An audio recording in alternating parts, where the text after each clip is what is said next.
The Nigeria Police Force has noted with concern the recent allegations circulating in the media, suggesting that the Inspector General of Police, IGP Egbetokun, PhD, NPM, is shielding a cartel accused of smuggling suspicious new banknotes from the Central Bank of Nigeria. The Nigeria Police Force categorically refutes these claims, condemning them as baseless and orchestrated attempts to tarnish the IGP's reputation and integrity of the force. The incident in question, which occurred at the Nnamdi Azikiwe International Airport on August 26, 2023, has been thoroughly investigated. The officers involved, DSP Peter Ejike, a lawyer in charge of Zone 7 Legal Section, Inspector Ekende Edwin, Inspector Esther Okafor, and Sergeant Talabi Kayode, all attached to the Zone 7 headquarters, Abuja, were found culpable and sanctioned appropriately. DSP Peter Ejike. You? Inspector Ekende. You? Inspector Esther Okafor. You? Sergeant Talabi Kayode. You? Okay, sit down.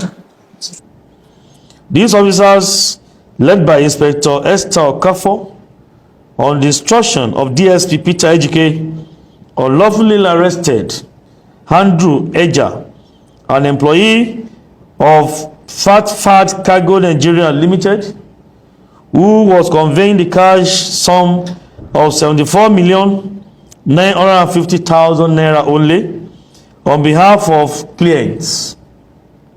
Acting without authorization, they detained Mr. Eja at the Zone 7 headquarters, Abuja, and deliberately misrepresented the recovered amount as 31,790,000 naira only.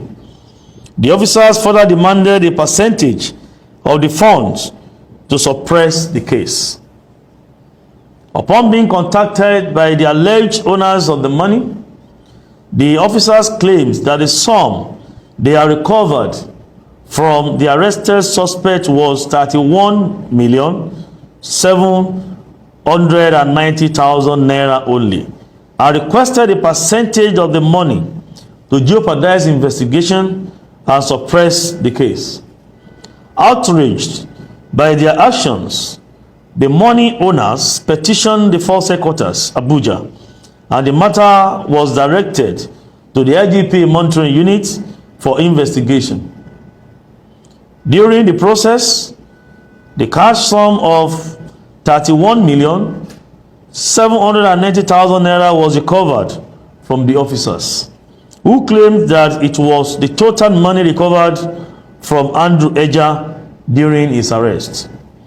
After a tense investigation and a series of trials before duly constituted disciplinary panels, it was discovered that the officers took photographs of the suspect and the sacks of monies at the point of arrest, but claimed the phone they used was damaged and consequently lost, in an attempt to conceal their misconduct. Out of the whole money of 74,950,000.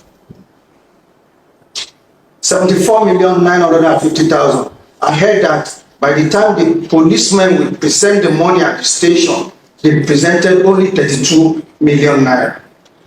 So I called a brother from Lagos. He said, if a case cannot be concluded in stones, that's to go to force headquarters. That was why I brought the matter down here to the force headquarters to report, sir. So the only thing I need to add is that when they were invited down here, to the best of my surprise, the money they said it was 32 million naira confirmed by them was still not completed by the time they brought it to force headquarters. However, forensic intelligence showed that this group of officers conspired and stole part of the money, amounting to 43,160,000 naira only, and tasked one of them to move the cash out of the Federal Capital Territory for hiding pending when the heat blows over.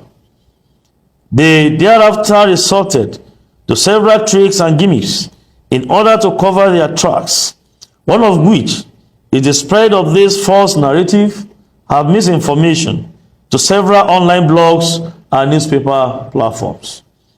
These officers have been suspended, being found culpable of serious misconduct, tampering with exhibits, abuse of office, corrupt practice, illegal duty, and acts unbecoming of a police officer.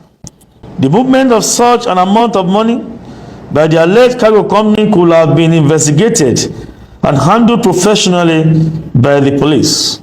But the officers were carried away by greed and therefore acted criminally and unprofessionally.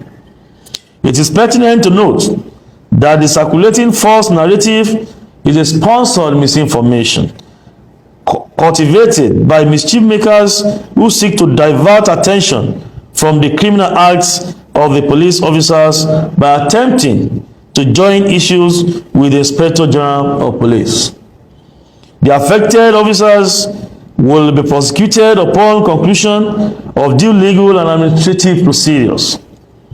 We urge the public and the media to refrain from spreading this false narrative aimed at tainting the reputation of the Inspector General of Police.